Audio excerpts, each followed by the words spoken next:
Commander Zethkar, of the Kronan Imperial Fleet, watched in growing desperation as another of his battleships exploded in brilliant orange flames. The bridge of his flagship trembled under enemy fire, warning lights casting red shadows across his scaled features. His tactical display showed the grim reality. Half his fleet was already destroyed or disabled. "Sir, the Vorthan forces are closing in on our flanks," his weapons officer reported, mandibles clicking nervously.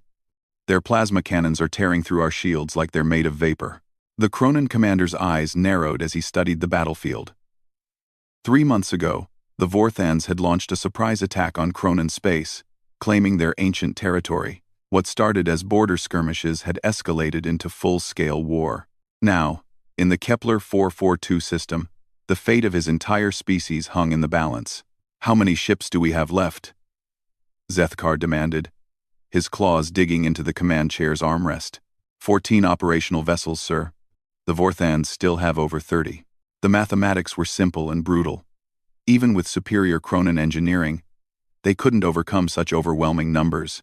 The Vorthans had brought their entire fleet, massive dreadnoughts with energy shields that seemed almost impenetrable, supported by swarms of fighters that moved like angry insects. Captain Yixra, his second-in-command, approached with her usual calm demeanor, despite the chaos around them. "Commander, we're receiving a transmission from the Galactic Council emergency frequency." Zethkar's heart sank. If the Council was involved, it meant they were treating this as a lost cause. "Put it through." Put it through. The holographic image of Council Speaker Morvain appeared before them. The ancient being's crystalline features showed barely concealed concern. "Commander Zethkar, the Council has been monitoring your situation. We've dispatched a peacekeeping fleet, but they won't arrive for another 6 hours." 6 hours? Zethkar's voice rose. "Speaker Morvain, with respect, we'll be floating debris in 6 minutes at this rate. I understand your frustration, Commander, but..." The transmission cut off as another massive explosion rocked the ship. Through the viewport, Zethkar could see the twisted wreckage of the heavy cruiser Talon's Edge, spinning away into space. Life pods ejecting like tiny seeds from a dying flower. "Sir." The sensor operator's voice cracked with stress. "The Vorthan command ship is charging their planet-killer weapon. They're targeting our homeworld's coordinates." Cold fear ran through Zethkar's veins. The Vorthans weren't just trying to win this battle, they were planning genocide. Their massive command vessel, the Darkstar Sovereign, was 3 times larger than any Kronan ship. Its main cannon could crack a planet's crust from orbit. "All remaining ships, form up on my position," he ordered through gritted teeth. "We make our final stand here." His communications officer looked up with confusion in her large eyes. "Sir, there's something strange happening on long-range sensors." "What now?" Zethkar muttered, expecting more bad news. "There's a massive spatial distortion forming directly between us and the Vorthan fleet. The readings don't match anything in our databases. On the main screen, space itself seemed to be bending and twisting in an impossible way. Energy readings spiked beyond anything their instruments had ever recorded. The distortion grew larger, creating a swirling vortex of colors that shouldn't exist. Admiral Krixvon, commander of the Vorthan fleet, was equally puzzled aboard his flagship, his scarred face twisted with suspicion as he studied the phenomenon. "What kind of weapon is this? Some new Kronan technology?" "Negative, Admiral," his science officer replied, tentacles writhing with agitation. "The energy signature is unlike anything in our databases. It's not Kronan, not Galactic Council, not any known civilization." "Then what is it?" Before anyone could answer, something emerged from the spatial distortion that made every being on both fleets question everything they thought they knew about technology and warfare. A ship appeared. But calling it a ship seemed inadequate. It was massive, easily dwarfing even the Vorthan command vessel. But its design was utterly alien to galactic standards. Where most ships were sleek and curved, this one was angular and aggressive, covered in what looked like armor plating that seemed to absorb light itself. Strange markings covered its hull, symbols that hurt to look at directly, but the most shocking thing was its stealth capability. It had appeared from nowhere, completely invisible to every sensor system in the fleet, until the moment it chose to reveal itself. "By the ancestors," Zethkar whispered, his translator struggling with words that had no equivalent in galactic standard. "What manner of vessel is that?" The mysterious ship hung motionless in space for a moment that felt like eternity. Then, without warning, weapons ports opened along its hull, hundreds of them, revealing technology that made the most advanced galactic weaponry look like primitive tools. Admiral Krixvan recovered from his shock first. "All ships, target that vessel. I don't care what it is. If it's not Vorthan, it's an enemy." The Vorthan fleet opened fire with everything they had. Plasma cannons, particle beams, and quantum torpedoes streaked toward the mysterious ship in a display of firepower that should have vaporized anything in space. The weapons struck the ship's hull and simply disappeared. Not absorbed, not deflected, they vanished as if they had never existed at all. Then the ship responded. What happened next would be discussed in military academies across the galaxy for generations to come. The ship's weapons fired, but they weren't energy beams or projectiles. Instead, reality itself seemed to bend around the Vorthan vessels. Space twisted, and suddenly 3 of their largest battleships were simply gone, leaving behind only empty space and confused sensor readings. "Impossible," Krixvan breathed. "No weapon can do that. It violates every law of physics we know." But the demonstration wasn't over. The ship fired again, and this time the Vorthans could see what was happening. Their ships weren't being destroyed. They were being moved, relocated to positions thousands of kilometers away, their crews unharmed but completely disoriented. It was a show of power so overwhelming, so impossibly advanced, that it redefined what was considered possible in galactic warfare. A new voice filled the communication channels, speaking in perfect galactic standard, but with an accent none of them had ever heard before. "This is Captain Sarah Chen of the Terran vessel Defiant. To both fleets, cease all hostile actions immediately. This sector is now under human protection." Silence fell across both fleets. In the databases of every known civilization, there was no record of any species calling themselves humans or Terrans. Yet here was a ship that made the most advanced galactic technology look like stone tools. Zethkar was the first to find his voice. "Unknown vessel, Captain Chen. We are grateful for your intervention, but we have never heard of your people. Where do you come from?" A pause, then a sound that sent chills through everyone listening. What the humans would later explain was called laughter. But to galactic ears, it sounded like controlled chaos. "Where we come from isn't important right now, Commander. What matters is that we've been watching this conflict, and we've decided it ends today. Both of your species have been invited to join something bigger than your petty territorial disputes." Admiral Krixvan, his pride stung by the casual dismissal of his overwhelming fleet, snarled into his communicator. "I don't care what technology you possess. The Vorthan Empire bows to no one. If you stand with the Cronans, you'll share their fate." The human ship's response was swift and decisive. In less than a second, every weapon system on every Vorthan ship simply stopped working, not damaged, not destroyed. Their weapons had been somehow reprogrammed to refuse all firing commands. "Admiral," Captain Chen's voice carried a note of tired patience, "your empire is approximately 47 years behind the technological curve needed to threaten us. Your planet killer weapon, for instance, operates on principles we figured out sometime around what you'd call the early industrial age. We're trying to be polite here." The casual dismissal of technology that had taken the Vorthans centuries to develop sent shockwaves through their fleet. Their most advanced weapons were primitive by these human standards. Zethkar, meanwhile, was running every possible scenario through his tactical computer. Nothing made sense. This human ship had appeared from nowhere, demonstrated technology that broke fundamental laws of physics, and was now casually mediating a war between 2 major galactic powers. "Captain Chen," he said carefully, "you mentioned that we'd been invited to join something. What exactly are you proposing? Simple, Commander. Your species, both of them, have reached a level of development where you're ready to learn that this galaxy is much bigger and more dangerous than you realize. What you call the galaxy is actually just a tiny section of it that we've been keeping safe while you all grew up. The implications of that statement hit both fleets like a physical blow. Everything they thought they knew about their place in the universe had just been turned upside down. You're saying there are threats out there that make our conflict look insignificant? Krixvan asked, his aggressive posture deflating slightly. Admiral, 3 days ago, we stopped an invasion fleet of artificial intelligences that had already consumed 47 star systems in what you probably think of as empty space, beyond your borders. They were 2 weeks away from reaching Cronin territory. You never even knew they existed.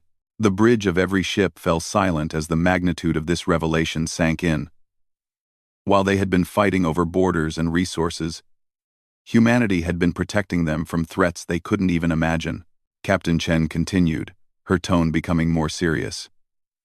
Your little war here was actually pretty convenient timing. We've been looking for an opportunity to reveal ourselves and start the integration process. Both of your species show the kind of courage and tactical thinking we're looking for. Integration into what?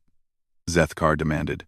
The Terran Defense Network. Think of it as a galactic neighborhood watch, except the neighborhood is about 1,000,000 times larger than you currently think it is, and some of the things we're watching for can eat stars. As if to emphasize her point, the human ship's sensors broadcast a tactical display that showed the galaxy from a perspective none of them had ever seen. Vast sections that they had thought were empty space were revealed to be teeming with activity. Some friendly, some neutral, and some that made their current conflict look like children squabbling in a sandbox. By the void, whispered Krixvan's science officer. We're not alone. We're not even close to alone. The display zoomed in to show their current sector, revealing monitoring stations and defense platforms that had been completely invisible to their sensors. Humanity had been watching them for decades, perhaps centuries. So, Captain Chen said, and they could almost hear the smile in her voice. Are you interested in learning what's really out there? Because I promise you, once you see the big picture, your current disagreement is going to seem pretty silly. Zethkar looked at his crew, seeing his own mixture of fear and excitement reflected in their faces.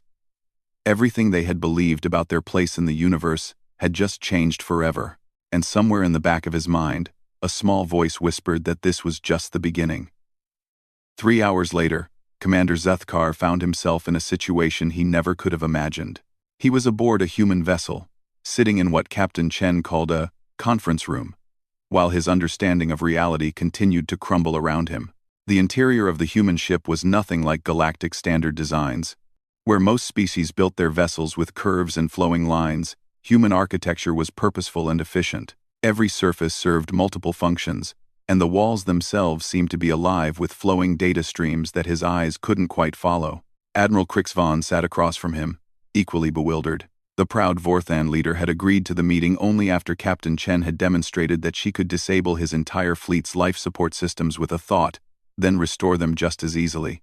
I still don't understand how this is possible, Krixvan muttered, running his claws along the smooth surface of the conference table. The material was harder than diamond but warm to the touch, and it seemed to adjust its temperature to each being's comfort. Captain Chen entered the room, and both commanders got their first clear look at a human. She was smaller than either of them had expected, standing barely taller than a young Cronin, but there was something in her bearing that commanded immediate respect. Her species appeared to be bipedal mammals, with forward-facing eyes that spoke of predator evolution, but her movements were controlled and deliberate. Gentlemen, she said, settling into her chair with fluid grace.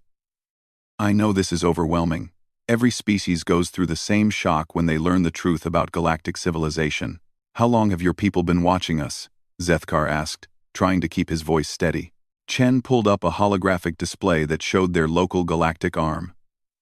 We first detected Cronin radio signals about 200 years ago. Vorthan emissions started reaching us roughly 150 years later. We've been monitoring your development ever since. 200 years? Krixvan's mandibles clicked in disbelief. You've been spying on us for 2 centuries? Protecting you, Chen corrected gently. Do you want to know how many extinction-level threats we've diverted from your systems during that time? The display shifted, showing a timeline marked with dozens of red indicators. Each one represented a potential civilization-ending event that the humans had quietly prevented. This red marker here, Chen pointed to a spot 30 years in the past, represents a rogue black hole that was heading straight for the Cronin homeworld. We nudged it off course using gravity manipulation technology. Zeithkar's breath caught. The Great Dark Year, when our astronomers lost track of several star systems. That was us moving them temporarily to avoid the gravitational disruption. Your people never noticed because we returned everything to its original position once the danger passed. She moved to another marker. And this one, Admiral Crix Vaughn, was a plague ship from the Andromeda Galaxy that crash-landed on your fourth moon. We sterilized it before the bioweapon could reach your atmosphere. The Meteor Shower Festival, Crix Vaughn whispered. Our children make wishes on those lights every year. Those were the remains of the ship burning up in controlled atmospheric entry. Chen explained. We thought it was better than letting your people know how close they came to extinction. 1. Both commanders sat in stunned silence as the full scope of human intervention became clear.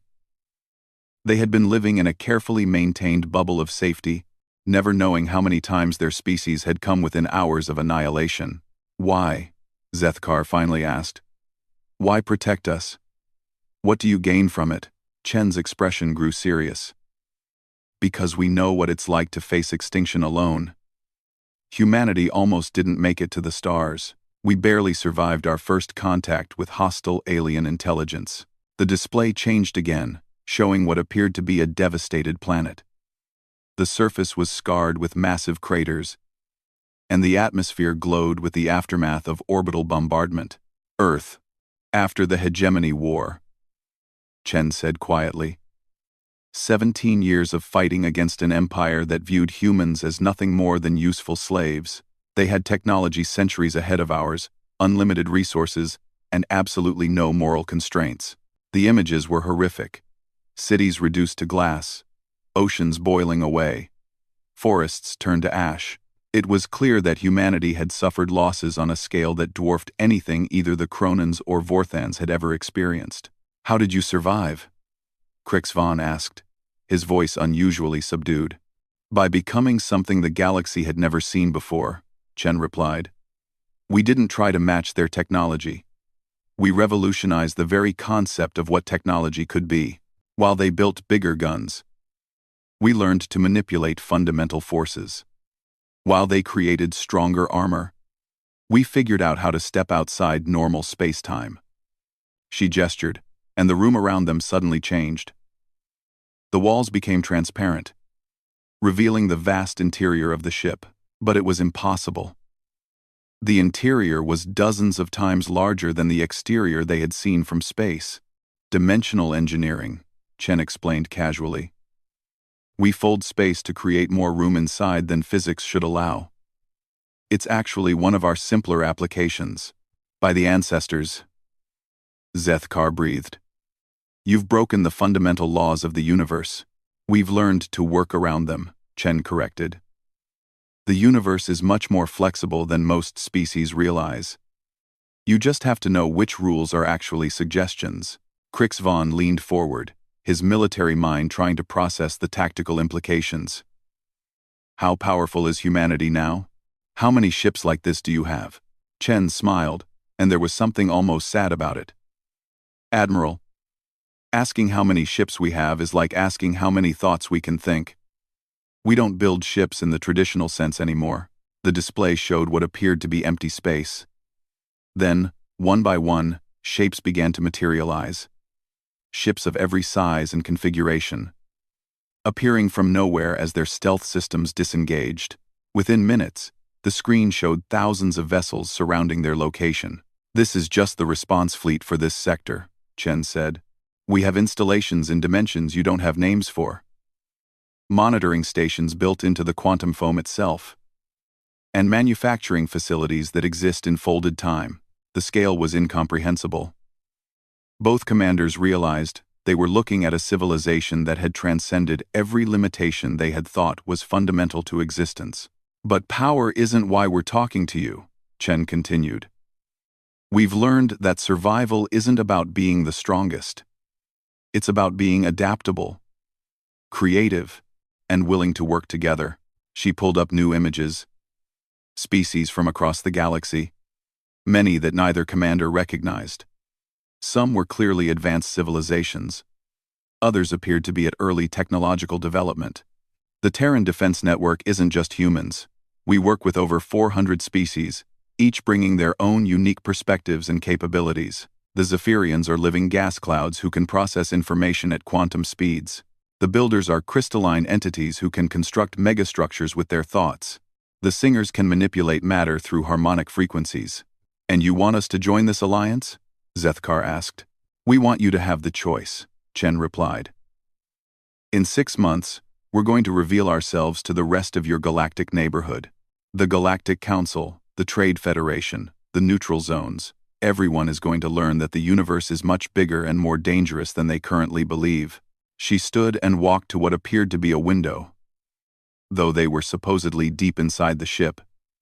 Outside, they could see both fleets floating peacefully in space, their weapons powered down, and their crews probably as confused as their commanders.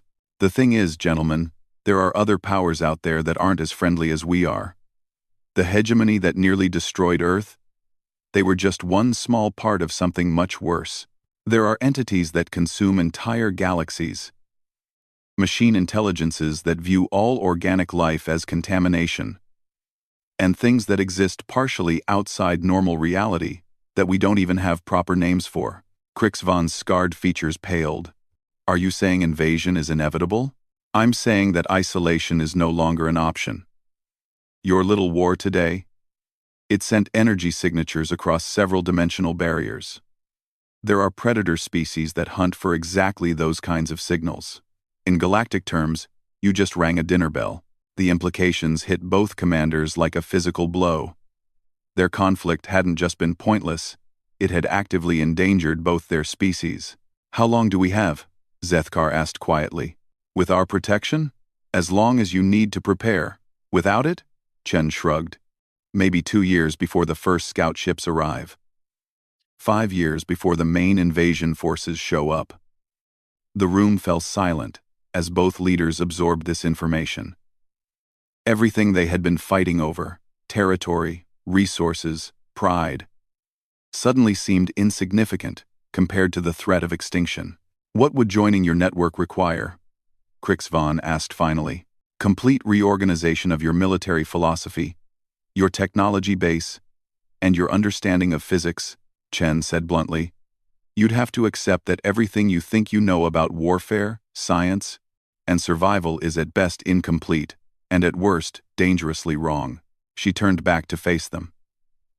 But you'd also gain access to technologies that would make your current conflict look like children throwing rocks at each other. Defensive systems that can protect entire star systems, weapons that can disable enemy fleets without killing anyone, and transportation methods that can move your ships faster than your enemies can think. And if we refuse? Zethkar had to ask. Chen's expression grew sad. Then we'll continue to protect you as long as we can, but we won't interfere with your natural development.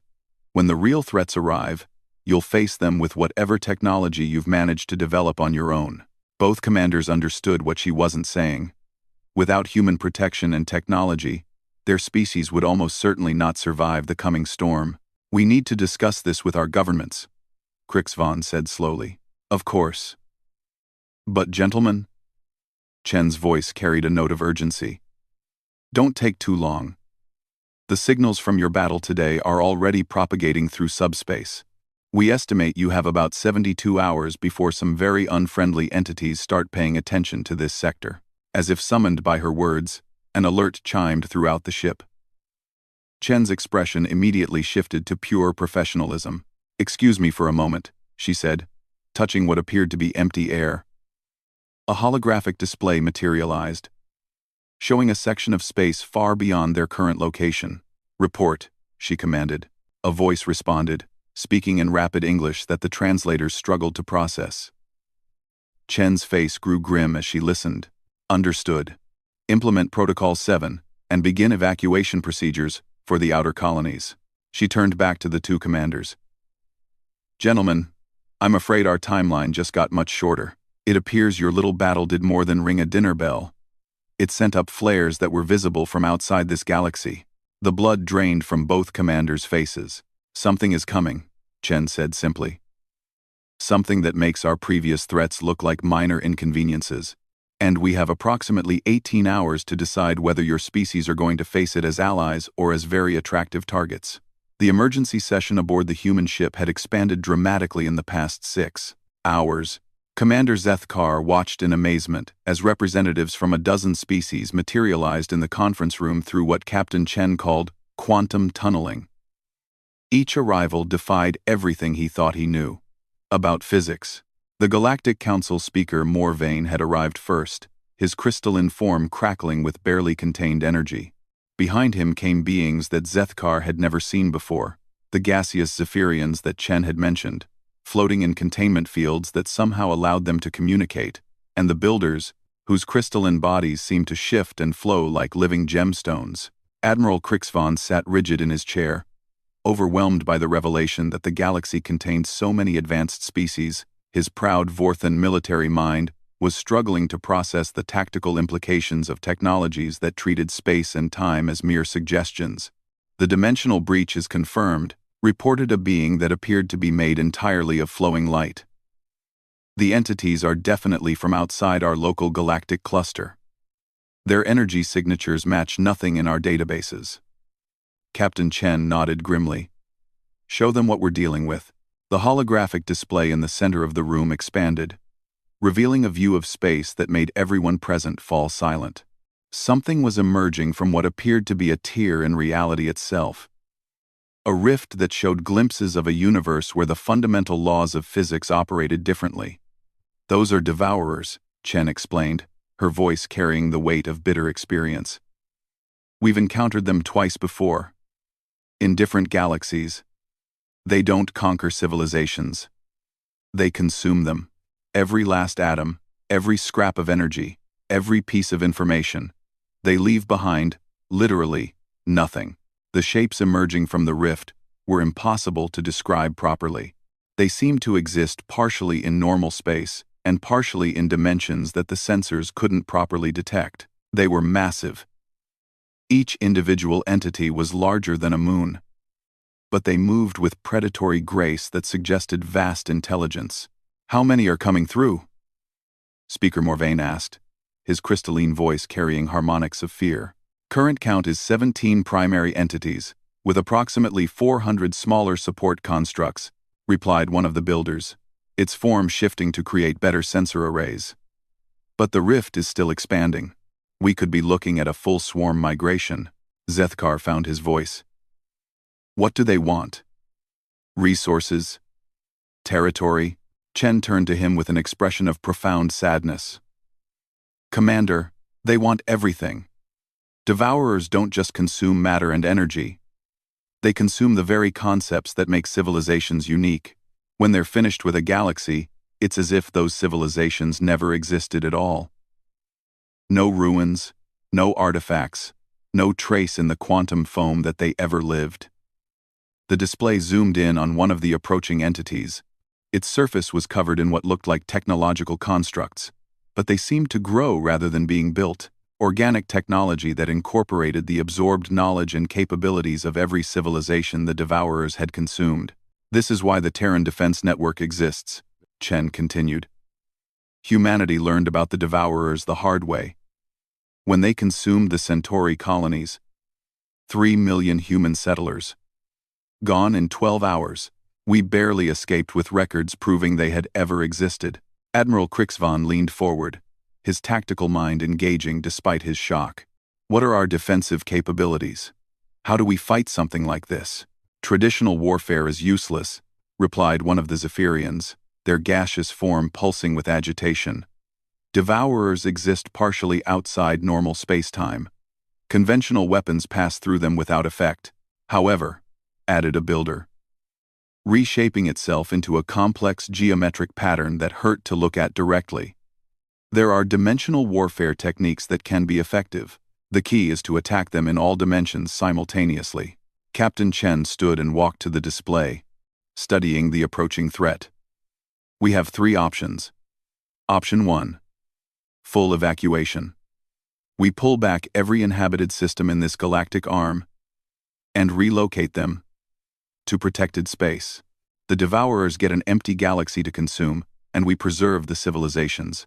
How many people are we talking about? Zethkar asked. Approximately 400 billion beings across 237 inhabited systems. Chen replied without hesitation. It's been done before, but it requires perfect coordination and the complete cooperation of every government involved. Option 2? Crixvon demanded. We make our stand here. Full deployment of the Defense Network's assets, dimensional warfare protocols, and reality anchor systems. We try to destroy or contain the Devourers before they can establish a foothold in our reality. What are our chances? Speaker Morvain asked. Chen's expression was grim. Against 17 primary entities? About 60%. If more come through while we're fighting, those odds drop rapidly. And option 3? We collapse the dimensional rift while they're still partially through it.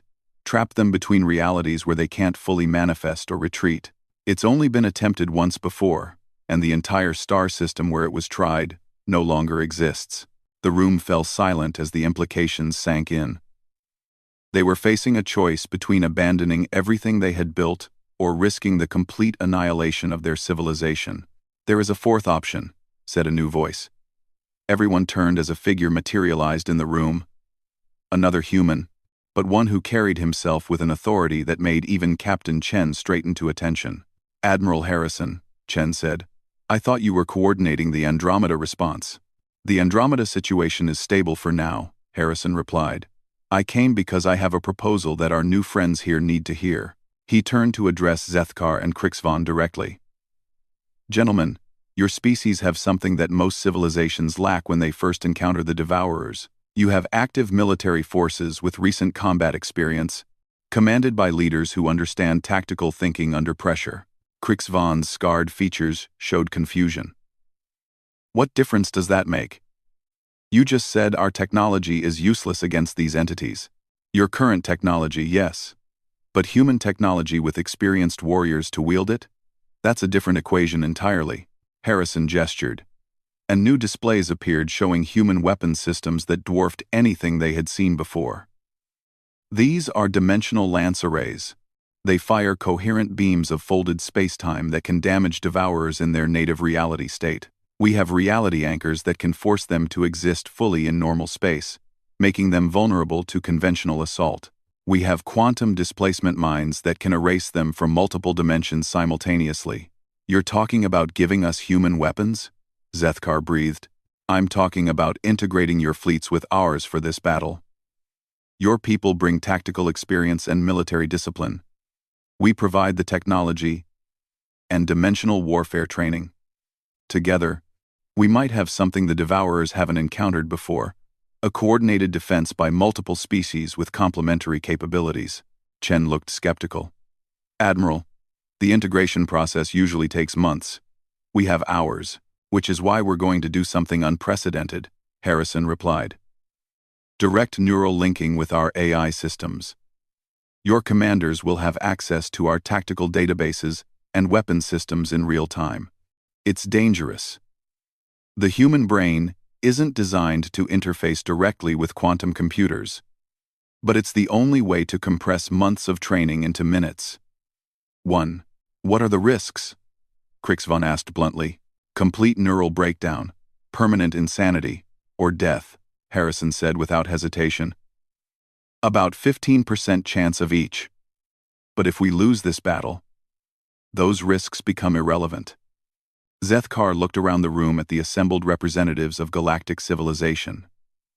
Beings of incredible advancement and wisdom, all looking to 2 species that had been trying to exterminate each other just hours ago. How many volunteers do you need? He asked. Every combat-rated officer in both your fleets, Harrison replied. We're not just talking about a battle here. We're talking about the first integrated defense of this galaxy. If we succeed, it becomes the foundation for a new kind of interstellar cooperation. If we fail, we all die together, Krixvon finished. He stood, his imposing form casting shadows across the room. I've spent my entire life believing that the Vorthan military was the pinnacle of strategic thinking. Finding out we're children playing with toys has been humbling. He turned to Zethkar.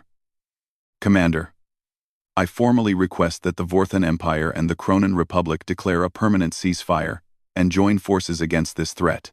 Zethkar rose as well, extending his hand in the ancient gesture of alliance. Agreed, Admiral.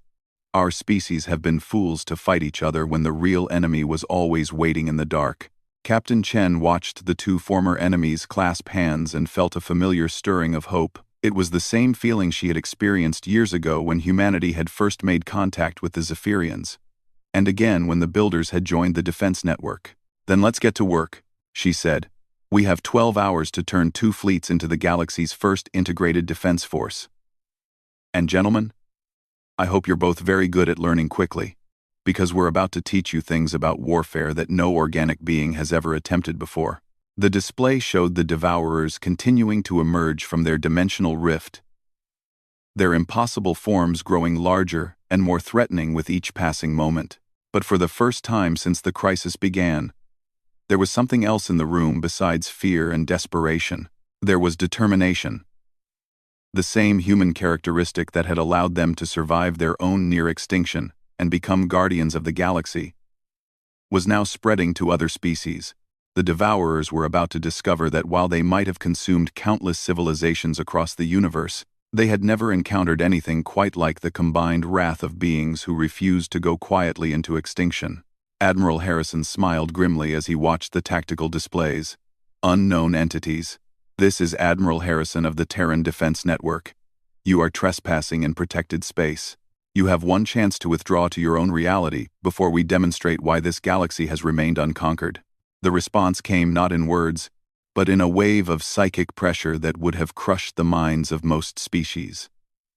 The humans, however, had long ago learned to shield their thoughts from entities that existed partially outside normal reality. I'll take that as a no, Harrison said calmly. All ships, all species, all dimensions. This is it. Show them what happens when the galaxy fights back. The battle for the survival of galactic civilization was about to begin, and for the first time in cosmic history, the defenders were ready.